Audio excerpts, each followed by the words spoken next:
tô avisando, gente. Eu falei. Foi 2 semanas longe dessa bancada. O suficiente pra eles morrerem de saudade de mim.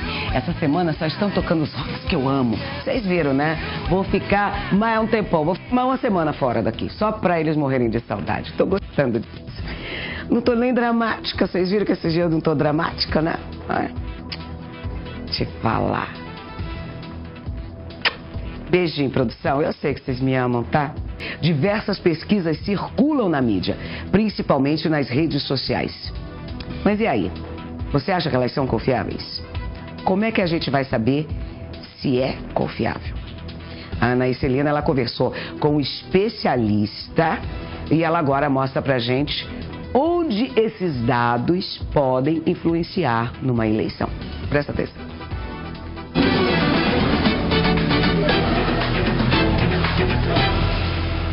Em época de eleição, é comum ver na mídia ou nas redes sociais pesquisas sobre as supostas posições dos candidatos na corrida eleitoral.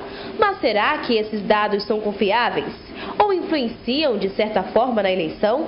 Nós conversamos com um cientista político para responder algumas dessas perguntas. As pesquisas eleitorais são de grande relevância para a definição dos financiadores de campanha. Ainda de acordo com o especialista, há também aquele tipo de eleitor que vota no candidato que aparece liderando nas pesquisas. É bastante razoável que um eleitor ele escolha um determinado candidato que tenha uma certa proximidade ideológica com o candidato que ele gostaria, mas que não tem chance, né? Então ele aporta, né? Ele vota num candidato que as pesquisas mostram que tem mais condições de vitória, né?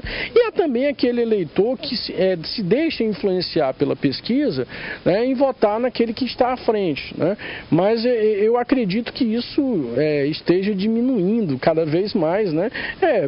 Também pela questão da informação, né? E porque também pesquisa não diz tudo. Mas nem sempre as pesquisas acertam. Nós vimos casos em Rondônia, por exemplo, que as pesquisas de grandes institutos em eleições passadas foram completamente equivocadas no seu resultado, né? Então a pesquisa não diz tudo, mas ela exerce sim uma influência sobre o eleitorado, sobre o financiador de campanha, inegavelmente. A orientação é que o eleitor busque saber a origem da pesquisa e não confie 100%. Existem institutos com grande credibilidade, como existem institutos de pesquisas que estão aí para servir determinados interesses, né? Então é sempre bom o eleitor ficar de olho nessas questões, né?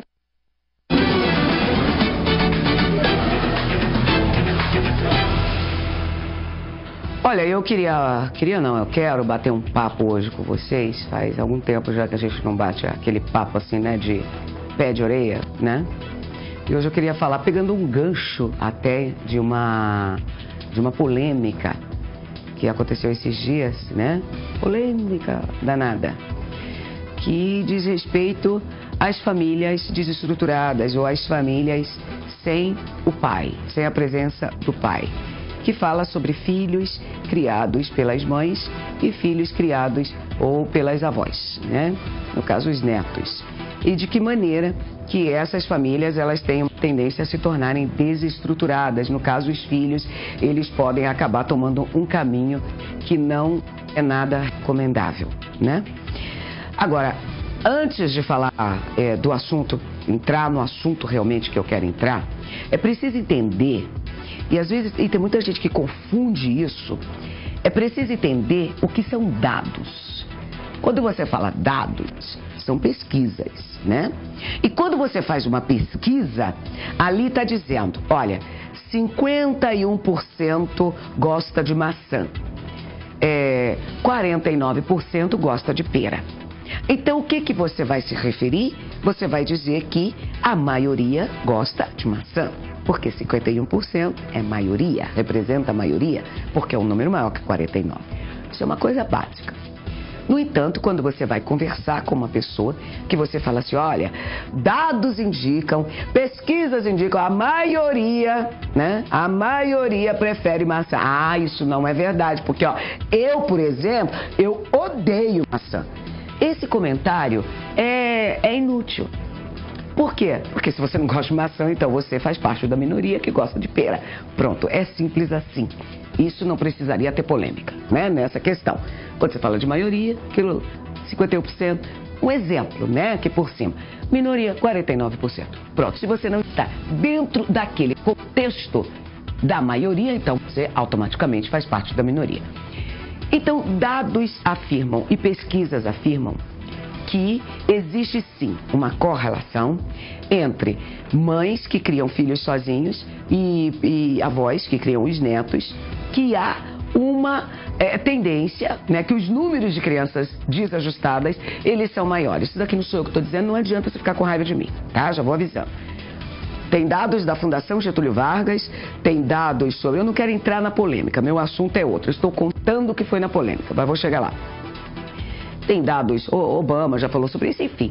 Não é sobre isso o meu tema. O meu tema aqui, que eu estou pegando o gancho disso daqui, é para falar não sobre as mães solteiras. Porque as mães que criam os filhos sozinhas, elas não teriam problemas que têm se tivessem do outro lado um pai responsável. Um pai que honrasse a calça que veste para dizer que é homem. Porque um homem que diz homem e que abandona um filho, ele não serve para coisa alguma, porque para começar não tem honra. Eu particularmente não tenho tolerância, ou pelo menos a minha tolerância é muito pequenininha, com homens que abandonam um filho, porque para mim não há justificativa. Não existe justificativa para um homem abandonar filho. E aí, quando você fala sobre as mães solteiras, a dificuldade delas é difícil. E aí você vai entender, mas a mãe solteira, não é tão difícil assim para ela trabalhar e cuidar do filho. E aí, paizinho que abandonou o filho, eu vou te perguntar uma coisa aqui agora, tá? Qual foi a última vez que você ligou para tua ex-mulher ou para a mãe do teu filho, ainda que você não tenha se casado com ela, e voluntariamente se ofereceu para ficar com o filho? Quando foi que você fez isso? Qual foi a última vez que você fez isso? Ou será que você já fez isso alguma vez? A outra pergunta que eu tenho para te dizer é: qual é o olhar que o seu filho tem quando ele está triste? Você sabe? Pode ser que você não saiba. Porque para a gente saber a diferença do olhar de um filho triste ou alegre, é preciso conviver. É preciso conviver. É só assim que você vai saber a diferença de um para o outro. Quando foi a última vez que o seu filho não precisou implorar a sua atenção? Quando foi?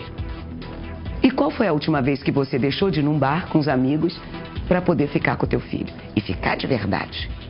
Então não adianta querer falar mal de uma mãe que cria o filho sozinho e esperar que as coisas sejam maravilhosas para ela, porque não serão.